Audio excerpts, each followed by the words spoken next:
नमस्कार। स्वागत है आपका एक बार फिर से हमारे साथ। बात करते हैं संविधान सभा की आलोचना एवं स्रोत की। इससे पहले हमने व्यापक रूप से देखा था संविधान सभा का गठन, उसकी मतलब महत्वपूर्ण समितियाँ, संविधान की बैठकें, संविधान के सत्र, प्रथम बैठक, प्रथम सत्र, अंतिम बैठक, अंतिम सत्र, आर्टिकल 379, आर्टिकल 380 और उसके साथ हमने देखा था भारत के राष्ट्रपति का प्रथम चुनाव। ये सब हमने व्यापक रूप से 1 घंटे के टॉपिक में देख चुके हैं और बढ़िया से देख चुके हैं। तो अगर आपने अभी तक वो नहीं देखा है तो जाके प्लीज़ देख लीजिए। फिर आपको संविधान सभा से जो जो जानकारियाँ मिलेंगी आप खुश हो जाओगे, वाह क्या जानकारी है। चलिए फिलहाल आज अपने इस टॉपिक पर बात करते हैं, संविधान सभा की आलोचना एवं स्रोत। आलोचना, सबसे पहले आलोचनाएं क्यों? भाई कोई हमारे संविधान की आलोचना क्यों कर रहा था? या तो खुद को एक रीजन, या तो खुद को ज़्यादा चौधरी समझ रहा होगा कि भाई हम ही चौहे हैं, या तो हमको ज़्यादा अंडर एस्टिमेट कर रहा होगा कि इनके बस का है नहीं बनाने का। और एक कुछ तीसरे बुद्धिजीवी थे जो आलोचना तो नहीं, हाँ ये है कि राइट फीडबैक दिए थे, सही फीडबैक इन्होंने दिया था, हाँ ये ऐसा होना चाहिए था। तो चलिए कुछ प्रमुख आलोचनाओं देखते हैं। संविधान सभा हिंदुओं की सभा थी। संविधान सभा हिंदुओं की सभा थी, ऐसा सर जॉन साइमन ने कहा। एक इंग्लैंड के ही थे, सर जॉन साइमन ने कहा कि संविधान सभा हिंदुओं की सभा थी।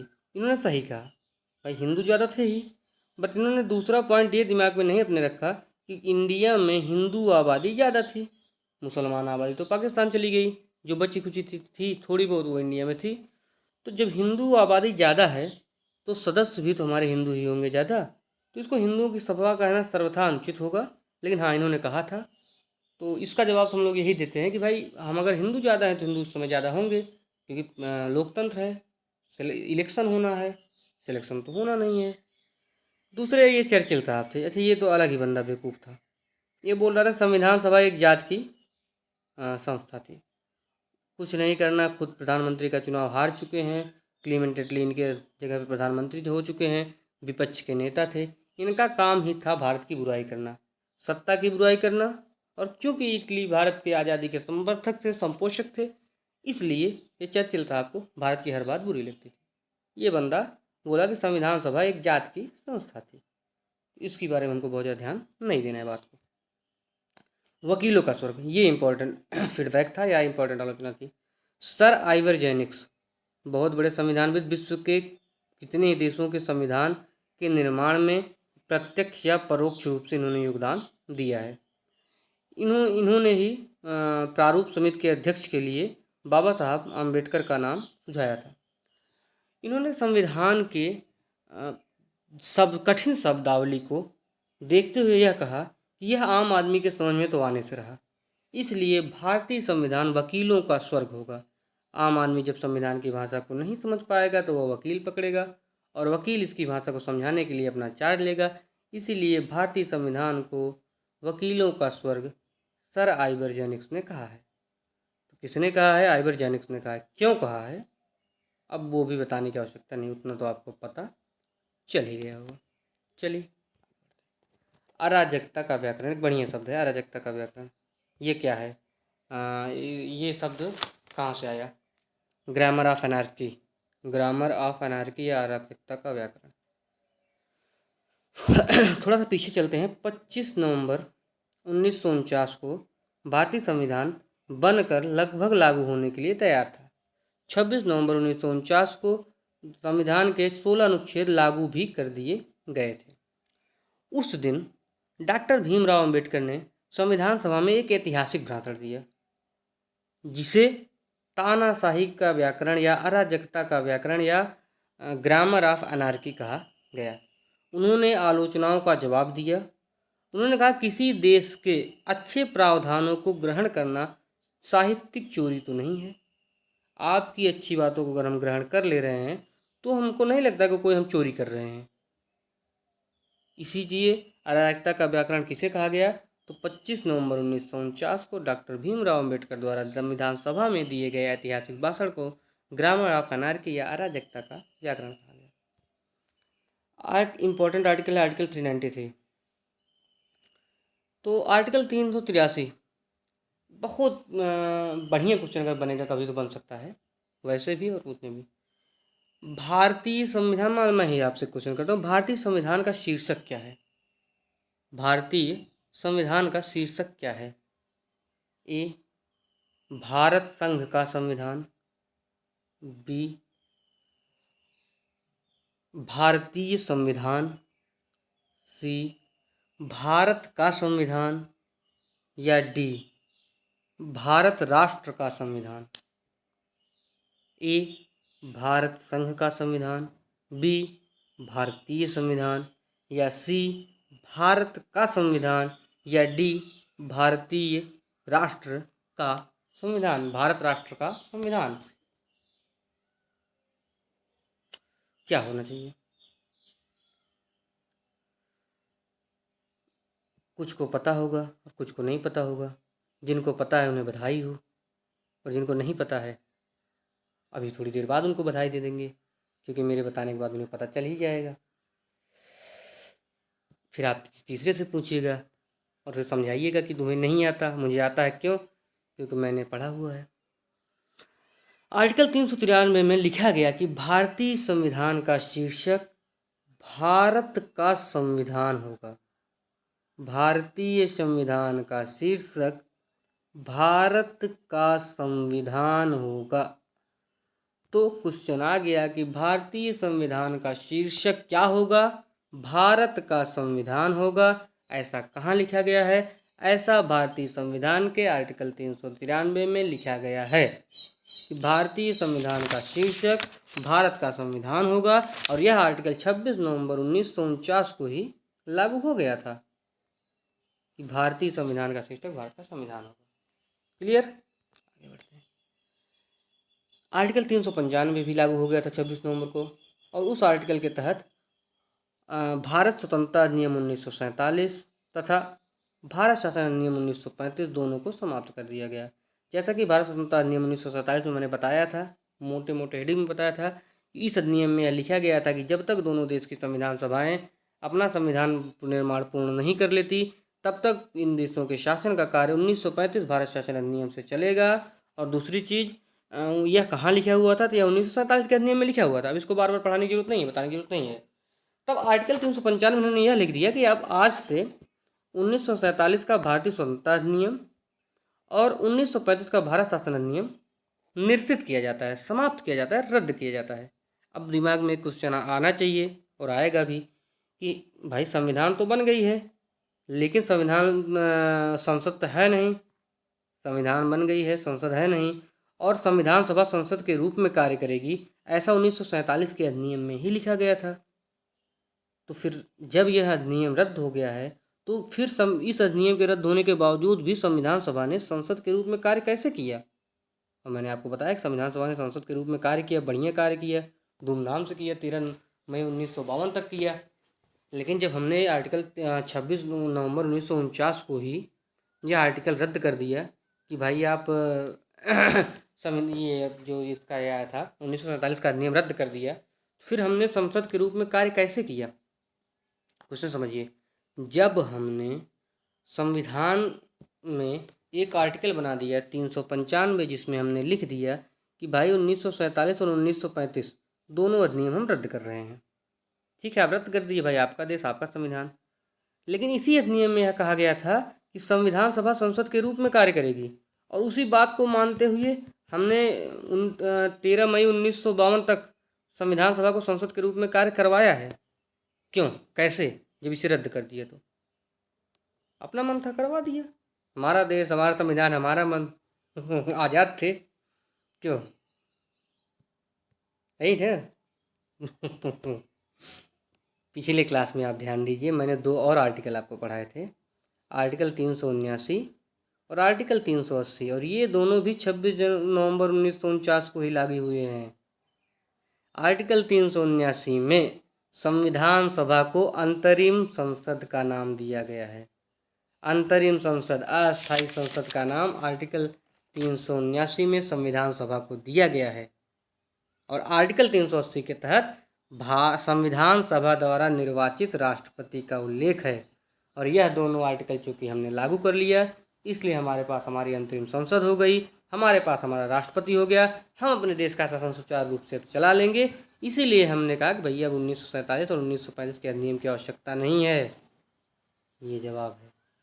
ऐसा नहीं हमारा मन, हमने कहा रद्द तो रद्द, ये नहीं कहा, क्योंकि हम पहले ही प्रावधान कर चुके थे कि नहीं।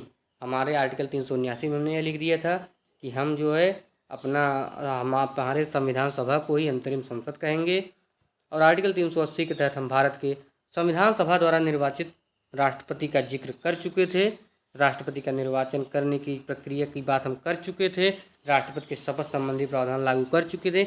इसलिए हम आर्टिकल 395 लेके आए, जिसमें हमने यह कहा कि अब जो है हमको 1947 के अधिनियम और 1935 के अधिनियम की कोई आवश्यकता नहीं है।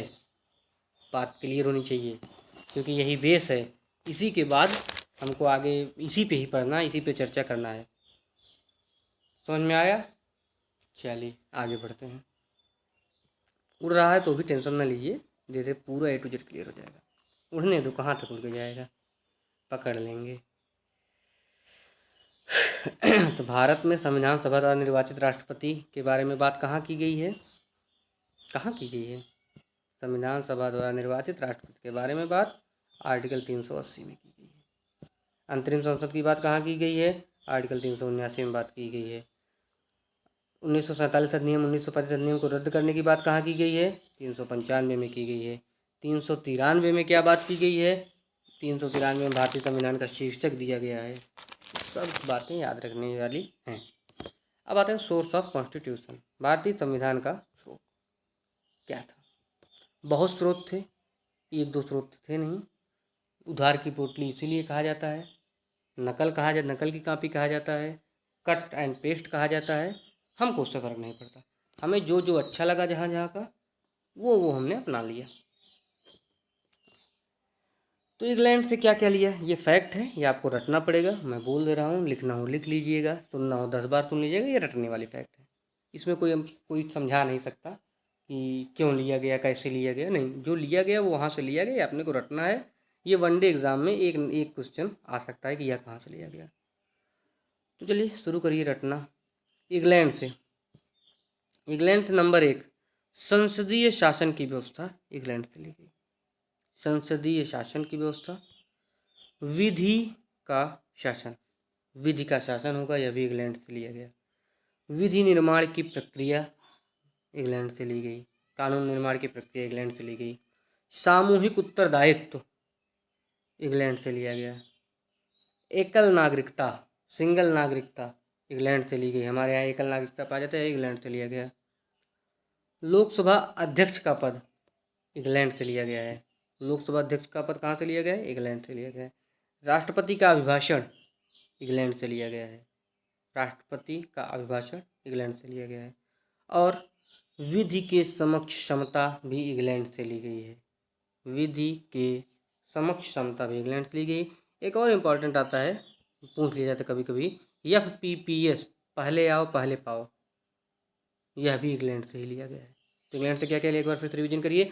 संसदीय शासन की व्यवस्था, विधि का शासन, विधि निर्माण की प्रक्रिया, सामूहिक उत्तरदायित्व, एकल नागरिकता, लोकसभा अध्यक्ष का पद, राष्ट्रपति का अभिभाषण, FPPS और विधि के समक्ष क्षमता।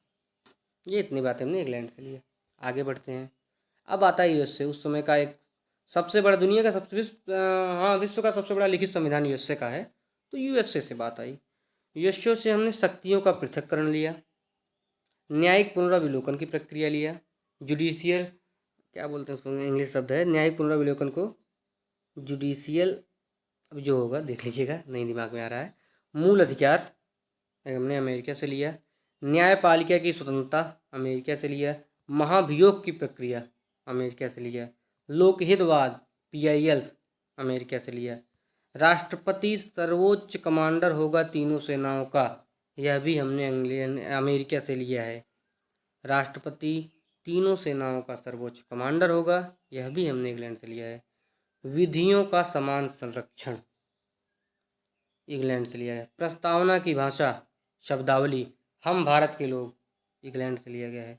और उपराष्ट्रपति का पद, सॉरी इंग्लैंड नहीं, यूएसए से, उपराष्ट्रपति का पद भी यूनाइटेड स्टेट ऑफ अमेरिका से लिया गया है। फिर से शक्तियों का पृथक्करण, न्यायिक पुनरावलोकन, मूल अधिकार, न्यायपालिका की स्वतंत्रता, महाभियोग की प्रक्रिया, लोकहितवाद, राष्ट्रपति का तीनों सेनाओं का सर्वोच्च कमांडर होना, विधियों का समान संरक्षण, विधि का शासन इंग्लैंड से, विधि की समझ क्षमता इंग्लैंड से, जबकि विधियों का समान संरक्षण यूएसए से, प्रस्तावना की भाषा हम भारत के लोग यूएसए से, और उपराष्ट्रपति का पद। इतनी सारी बातें हमने अमेरिका से लिया है। कनाडा से, कनाडा से हमने क्या लिया? कनाडा से हमने संघ लिया, केंद्र राज्य संबंध या संघीय ढांचा, ये हमने कनाडा से लिया है। संघीय ढांचा हमने कनाडा से लिया है। अवशिष्ट विषय कनाडा से लिए हैं, अवशिष्ट विषय कनाडा से लिए हैं। केंद्र द्वारा राज्यपाल की नियुक्ति कनाडा से लिया गया है। और राष्ट्रपति की परामर्श कार्य शक्ति 143, यह भी हमने कनाडा से ही लिया हुआ है। ऑस्ट्रेलिया, समवर्ती सूची, प्रस्तावना की भावना, दर्शन, संयुक्त बैठक का प्रावधान, अंतर्राज्यीय व्यापार। समवर्ती सूची, प्रस्तावना की भावना या दर्शन, प्रस्तावना की भाषा हमने यूएसए से लिया है, प्रस्तावना की भावना या दर्शन हमने ऑस्ट्रेलिया से लिया है। संयुक्त बैठक का प्रावधान, संयुक्त बैठक जिसकी अध्यक्षता लोकसभा का अध्यक्ष करता है, इसका प्रावधान भी हमने ऑस्ट्रेलिया से लिया है। और अंतर्राज्यीय व्यापार, इंटर स्टेट ट्रेड हमने ऑस्ट्रेलिया से लिया है। आयरलैंड, आयरलैंड से हमने डीपीएसपी मोस्ट इम्पॉर्टेंट लिया है, बहुत बार पूछता है। डीपीएसपी हमने आयरलैंड से लिया है।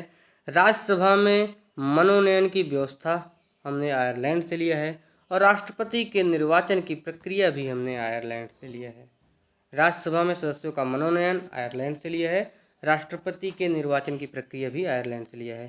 आपातकाल में मूल अधिकारों का निलंबन जर्मनी से लिया गया है।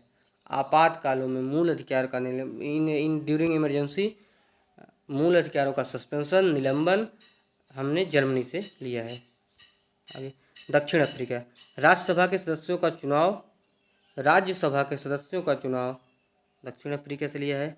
संविधान संशोधन की प्रक्रिया हमने दक्षिण अफ्रीका से लिया है।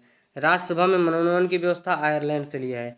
राज्यसभा सदस्यों का चुनाव हमने दक्षिण अफ्रीका से लिया है। राष्ट्रपति का निर्वाचन हमने आयरलैंड से लिया है। संविधान संशोधन की प्रक्रिया हमने दक्षिण अफ्रीका से लिया है। जापान से विधि द्वारा स्थापित प्रक्रिया, विधि का शासन, विधि के समक्ष क्षमता, यह दोनों हमने यूएसए वहाँ इंग्लैंड से लिया है। विधि का शासन, विधि के समक्ष क्षमता इंग्लैंड से लिया है। विधियों का समान संरक्षण हमने यूएसए से लिया है। और विधि द्वारा स्थापित प्रक्रिया हमने जापान से लिया है। उसके बाद फ्रांस से हमने गणतंत्र शब्द लिया है। स्वतंत्रता, समानता एवं बंधुत्व शब्द फ्रांस से लिया है। अभी फ्रांस से हमने जीएसटी भी लिया है। और उसके बाद सोवियत संघ से हमने मूल कर्तव्य लिया है, भाग 4 ए 42वां संविधान संशोधन 1976। तो ये संविधान के सोर्स थे। ठीक है, चलिए, गुड लक।